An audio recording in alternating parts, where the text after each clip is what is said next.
Earlier this week, India signed a contract with Iran to operate its port of Chabahar.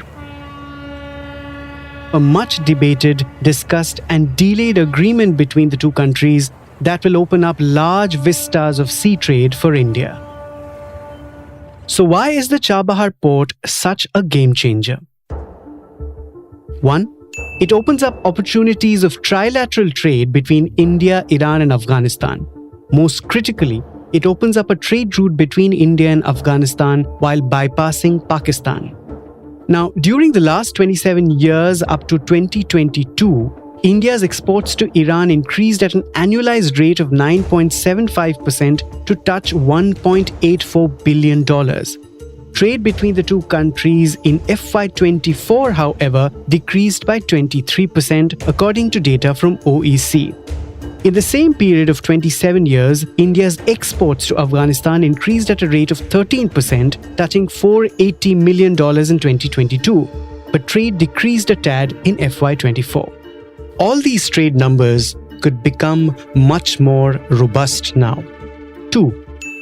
Chabahar being part of the international North-South transport corridor that connects the East to Central Asia and Europe, India's trade with both regions will potentially increase. The country's trade with Central Asia is less than 0.5% of its total trade, amounting to around $2 billion. It's a fraction of China's trade with the region, which is about $100 billion. 3. The Chabahar port will be a formidable rival to the Gwadar port, situated in and owned by Pakistan and run by a Chinese state-owned company.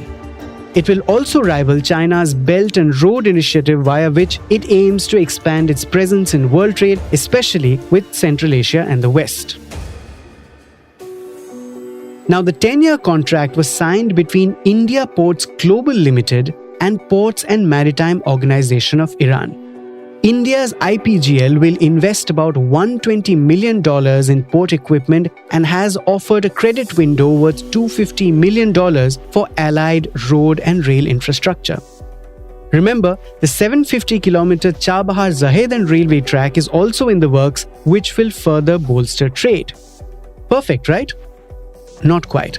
The project has been delayed for years because of US sanctions on Iran, and it's the fear of further sanctions that poses a challenge to it even now. Will the Chabahar port open up India's own Silk Route? Listen on to find out. It's Friday, the 17th of May. From the Economic Times, I'm Anirban Chaudhary, and this is the Morning Brief.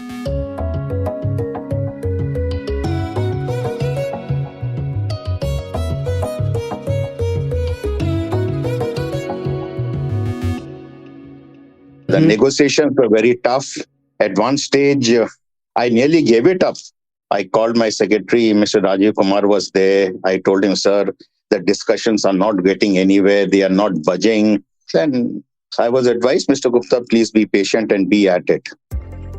That's Arun Kumar Gupta, former managing director of IPGL, the government-owned Indian partner of the Chabahar port. Mr. Gupta headed IPGL from 2015 to 2020, steering the toughest rounds of discussions and planning to make the project a reality. So tough as to make him almost lose hope, as he just said. That was in December 2015. But India's interest in the port actually goes back to much earlier. India has been discussing, contemplating to have a foothold in Chabahar since 2002. But it was only on 6th May 2015 that an MOU was signed. The months between the MOU and the first agreement between India and Iran were marked with intense negotiations with the hard-nosed Iranians. Despite the initial hurdles, under his boss's advice, Arun Gupta carried on. And finally, in May 2016, India and Iran signed a contract for equipping and operating Chabahar port. On October 2017, the first shipment of wheat from India to Afghanistan arrived via the port. When India started engaging with Iran for Chabahar port, it was Afghanistan in mind. Afghanistan is a landlocked country. Either it will depend on Iran or it will depend on Pakistan. They were the two options, and India's interest was that it should depend on Iran. So that's why India's interest was there in Chabahar. And America also gave their tacit approval for India's involvement in Chabahar that time because they wanted development to take place in Afghanistan. They wanted people to invest to help country which was in under a lot of civil unrest. But the biggest challenge was yet to come. In 2018, the US reimposed sanctions on Iran that had been lifted as part of a 2015 nuclear deal. In the subsequent years, the sanctions only became more stringent. India nevertheless took over the Chabahar port under a short-term contract in December 2018. In the intervening years, it made tremendous efforts to gain a long-term foothold in the port project. That ultimately led to the redrafted, long-term, 10-year agreement that was signed on Monday. But the fear of sanctions looms larger than ever. Here's a US government spokesperson responding to a query about the country's views on the Chabahar agreement, considering its stance on Iran. So we're aware of these reports that Iran and India have signed a deal concerning the Chabahar port. I will let the government of India speak to its own foreign policy goals vis-a-vis the Chabahar port, as well as its own bilateral relationship with Iran. I will just say, as it relates to the United States, U.S. sanctions on Iran remain in place and will continue to enforce them. Does that mean including against Indian firms potentially? So broadly, Sean, you've heard us say this in a number of instances. Any entity, anyone considering business deals with Iran, they need to be aware of the potential risk that they are opening themselves up to and the potential risk of sanctions. And when asked about these apprehensions, here's what India's External Affairs Minister S. Jaishankar said. So I did see some remarks which were made, but I think it's a question of, communicating and convincing and, getting people to understand that this is actually for everybody's benefit. I don't think people should take a narrow view of it, and they have not done so in the past.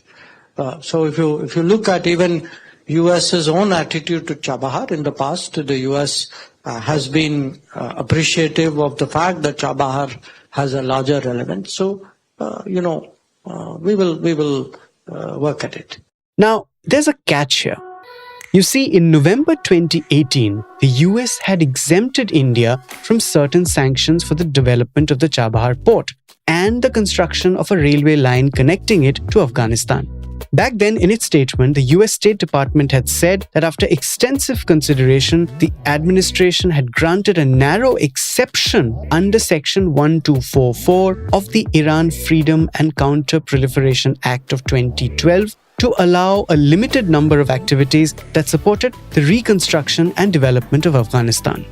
According to the statement, the exception allowed for the operation of the Chabahar port in support of the goals that I just mentioned. But is the exception worth much? Mr. Gupta says no. I still have with me a copy of the letter. Mr. Deepak Mittal was Joint Secretary, and I had told him this, that unless we get something in writing from US authorities that Chabahar port is exempt, trade will not take off. And after a lot of persuasion, a letter was given. But that letter was very cleverly drafted. It did not mention the word exemption. It said exception for Afghanistan's development, etc., including Chabahar port. And with that letter, the traders have gone to the bank, and bank has thrown that paper in the dustbin. Mr. Gupta here means the Iranian traders, and therein lies the biggest challenge. As long as sanctions are there, it's a big challenge for this port to commercially become viable. As long as sanctions are there, the mainline vessels will not call Shahid Bhashti port of Chabahar. Right. No big line will call. Even our own Shipping Corporation of India, their vessels will not call. So who will call? It is the Iranian vessels only. They don't get insurance cover, P&I cover, all these things. There are a lot of issues. No bank will touch any document where the word Iran is there. Banks don't want to jeopardize their big business. It was also suggested that let us do all transaction in rupees, but some of the traders, they want hard money. They would love to have all their remittances in US dollars. So if some mechanism can be found, yes, something is there for India-Iran trade. And Indian government has already nominated UCO Bank for that. It's a very small bank, and well, I should not say, if suppose sanctions come, they are prepared to sacrifice UCO Bank. So, and we have a mechanism of bilateral trade under Nostro-Vostro system. So where the actual money transfer doesn't take place, it gets balanced. So if INSTC corridor through Chabahar has to flourish, a mechanism has to be found to circumvent the sanctions. Now, the INSTC corridor is something that the US has a big problem with, according to geopolitical analysts. Why? Because if the corridor becomes active, trade with Russia and CIS countries will flourish, and the US is no friend of Russia. Now, the new contract between India and Iran tries to solve some of these problems. How? Here's my colleague and ET's foremost voice on shipping and infrastructure, P. Manoj. What the contract says is that IPGL, though, is committed to supply, install, and operate the equipment listed in the contract for use in the port. So what they've done is, because, mostly international trade and international supplies and payments happen in dollars, and because of the sanctions, that cannot happen. So what they've decided now in the contract is that a joint procurement committee will be set up comprising the MD of IPGL and the Director General of the Sistan Balochistan Province's Ports and Maritime Authority, who will be chairing this committee. And within 2 months of this, contract, they will agree on the prices and the suppliers of all the items of equipment as per specifications indicated in the contract. And within 1 month of agreeing on the prices and the suppliers, IPGL will remit the full quantity of financing required for the procurement and installation. And the amount will be remitted to the accounts nominated by the PMO. PMO is the Ports and Maritime Organization of Iran. And to the accounts nominated by the PMO in the United Arab Emirates and in UAE dirhams. So it is not going to be made in dollars. So this will circumvent, the issues the banks face over dollar payments or dollar receipts, because, that's a very tricky issue because of the sanctions. Mr. Gupta told Manoj that there will still be problems. Payment is one thing, but who will be the supplier? India doesn't make, Iran doesn't make, China is not prepared to supply. None of the European countries are prepared to supply. We had finalized everything with ZPMC China. But at the last moment, they also backed out. They have their own reasons. Everything was done. We have given them the purchase order also. Their people from ZPMC visited Chabahar. I told them, please visit, your cranes will... We were in very advanced stage. But at the last critical moment, they backed out. I do not know how that money payment, yes, it's a good thing that it will not be in US dollars, it will be in AED, but who will be the supplier? Those mobile harbor cranes, what we supplied, we got them from Italy to Bombay, and from Bombay, the supplier said, I will supply you in Bombay. I cannot supply you in Chabahar. And then again, we discharged them in Mumbai, again loaded and sent them to Chabahar. To be sure, the Chabahar port will unlock a sea of trade potential. Resource-rich but landlocked Central Asian countries such as Kazakhstan and Uzbekistan have been keen to utilize Chabahar to access the Indian Ocean region and Indian market. According to a piece that my colleague and ET's Diplomatic Affairs editor, Dipanjan Roy Chaudhary, wrote recently. The port will also be handy for Indian traders and investors interested in Central Asia. In fact, Uzbekistan has been keen to form a trifecta involving India and Iran for the use of the port. Uzbekistan also has plans to connect Chabahar port through the railroad via Afghanistan and northern Iran. And Kazakhstan has been able to develop its terminal in Chabahar port to connect with Gujarat ports in India. Also, connecting with the INSTC won't just push trade with Russia. Countries like Armenia are keen too. The new contract also irons out other issues. For instance, what happens in case of arbitration between the partners? Here's Manoj. What the contract says is that the arbitration will be held in Muscat, and it will be in accordance with the Singapore International Arbitration Center. Right. Okay. And the arbitration tribunal will be a 3-member tribunal, one from India, one from Iran, and one independently nominated by either of the parties. Let's talk about insurance now, which is another very important So aspect. insurance was another matter because it's largely insurance is a Western dominant field. So, Correct. and then again, this sanctions and all have tied their hands. So what the contract talks about is that IPGL shall, along with the execution of the contract, purchase third-party liability insurance policy, employer's civil liability insurance policy, collusion insurance policy in IPGL's name against owners of goods, ships, and other relevant people. So what the contract talks about is that IPGL, which is implementing the project from the Indian side, shall, along with the execution of the contract, purchase third-party liability insurance policy, employer civil liability insurance policy, collusion insurance policy in IPGL's name against owners of goods, ships, and other relevant people. The insurance policy to be obtained by IPGL shall be finalized by a consultative committee comprising of representatives of PMO, IPGL, and any selected Iranian insurance company to address the suggestions in line with the terms of the contract in a comprehensive manner. PMO's central policy will be followed for the purpose of obtaining insurance and identifying the insurer. That deals with the insurance aspect. So another important aspect is that, the contract clearly says that the PMO will not compensate IPGL for its investments. It says that IPGL accepts all the risks associated with the investment in the project. Any recoupment shall be collected from the proceeds of the project operated by IPGL. Any associated risks are on IPGL. So IPGL will have recourse only to the project revenues, and that will be shared between PMO and IPGL as per an agreed formula. See, that is the only way where IPGL can recover their investments, right? That sharing of revenue comes from the services provided by IPGL at rates set or approved by PMO. And there is a revenue sharing formula for some 2-3 elements. Where 70% goes to IPGL, 30% to PMO, and in some cases it is 60% PMO, 40% IPGL, and all that. This is the only recourse to IPGL to recoup some of the investments, the 120 million investments that India is going to make in the equipment purchases alone, plus a 250 million line of credit for other related infrastructure. And then another aspect is that, the contract says subject to prior written approval of PMO, IPGL may engage any subcontractors for designing, engineering, procurement and construction and for operation and maintenance of the project facilities. However, IPGL cannot assign all or any part of its contractual obligations to third parties without the consent of the PMO. Understood. So this is one aspect, and tariffs, of course, will be set by the PMO, and IPGL will have to follow that. And for any revisions, also they have to take approval from the PMO. Is there from what you tell me?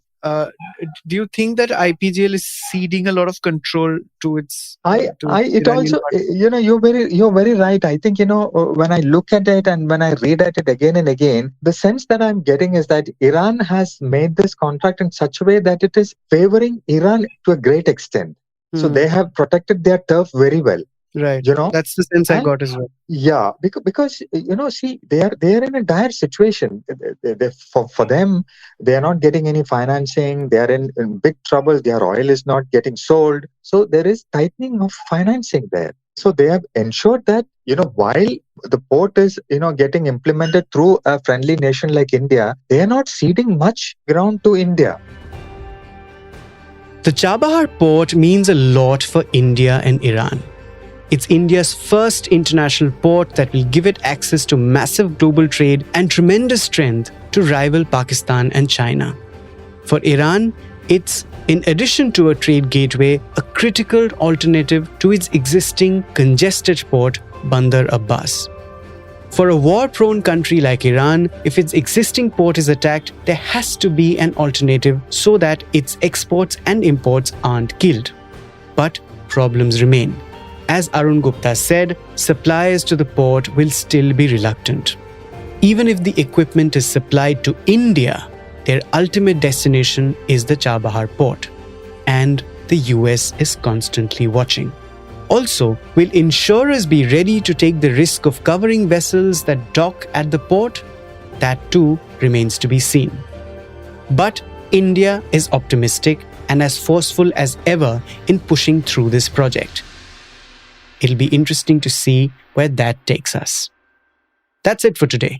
You were listening to this episode on The Morning Brief. It was produced by Neil Ghai and Vinay Joshi and sound designed by Indranil Bhattacharjee.